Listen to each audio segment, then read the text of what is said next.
sick and joyful longing for human freedom echoed the voices that we had heard all across the region, from Tunis to Cairo. In the face of these protests, the Gaddafi regime responded with brutal crackdowns. Civilians were murdered in the streets. A campaign of violence was launched against the Libyan people. Gaddafi threatened to hunt peaceful protesters down like rats. As his forces advanced across the country, there existed the potential for wholesale massacres of innocent civilians. In the face of this aggression, the international community took action. The United States helped shape a UN Security Council resolution that mandated the protection of Libyan civilians.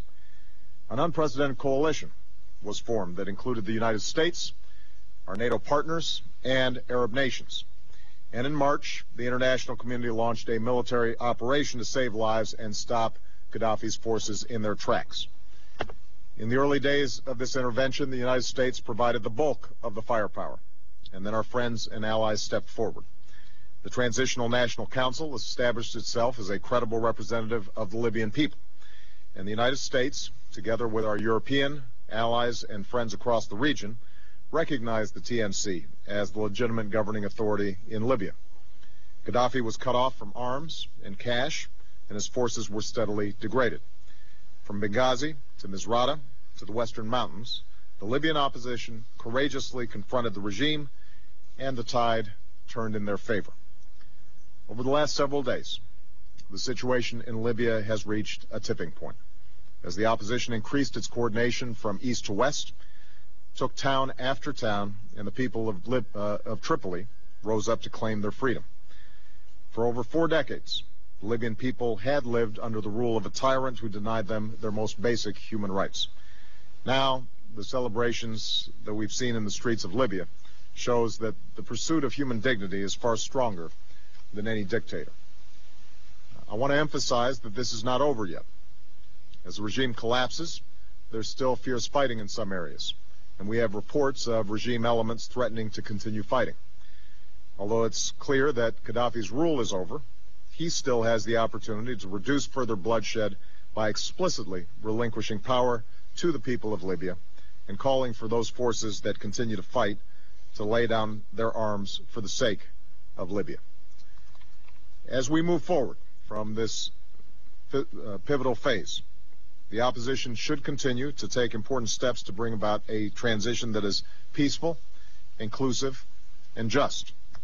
As the leadership of the TNC has made clear, the rights of all Libyans must be respected. True justice will not come from reprisals and violence. It will come from reconciliation and a Libya that allows its citizens to determine their own destiny. In that effort, the United States will be a friend and a partner. We will join with allies and partners to continue the work of safeguarding the people of Libya. As remaining regime elements menace parts of the country, I've directed my team to be in close contact with NATO as well as the United Nations to determine other steps that we can take. To deal with the humanitarian impact, we're working to ensure that critical supplies reach those in need, particularly those who've been wounded. Secretary Clinton spoke today with her counterparts from leading nations of the coalition on all these matters, and I've directed Ambassador Susan Rice to request that the UN Secretary General use next month's General Assembly to support this important transition. For many months, the TNC has been working with the international community to prepare for a post-Gaddafi Libya. As those efforts proceed, our diplomats will work with the TNC as they ensure that the institutions of the Libyan state are protected, and we will support them with the assets of the Gaddafi regime that were frozen earlier this year. Above all, we will call for an inclusive transition that leads to a democratic Libya. As we move forward, we should also recognize the extraordinary work that has already been done. To the American people, these events have particular resonance. Gaddafi's regime has murdered scores of American citizens in acts of terror in the past. Today, we remember the lives of those who were taken in those acts of terror and stand in solidarity with their families. We also pay tribute to Admiral Sam Locklear and all of the men and women in uniform who have saved so many lives over the last several months, including our brave pilots. They've executed their mission with skill and extraordinary bravery, and All of this was done without putting a single U.S. troop on the ground. To our friends and allies, the Libyan intervention demonstrates what the international community can achieve when we stand together as one. Although the efforts in Libya are not yet over, NATO has once more proven that it is the most capable alliance in the world, and that its strength comes from both its firepower and the power of our democratic ideals. And the Arab members of our coalition have stepped up and shown what can be achieved when we act together as equal partners. Their actions sent a powerful message about the unity of our effort and our support for the future of Libya. Finally, the Libyan people. Your courage and character have been unbreakable in the face of a tyrant. An ocean divides us, but we are joined in the basic human longing for freedom, for justice, and for dignity.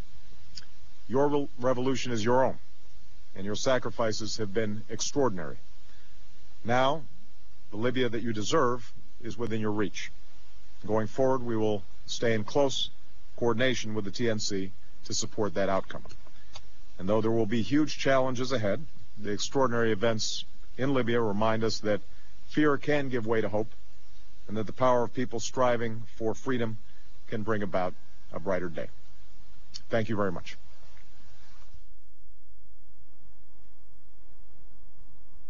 And there you have it, statement, the audio.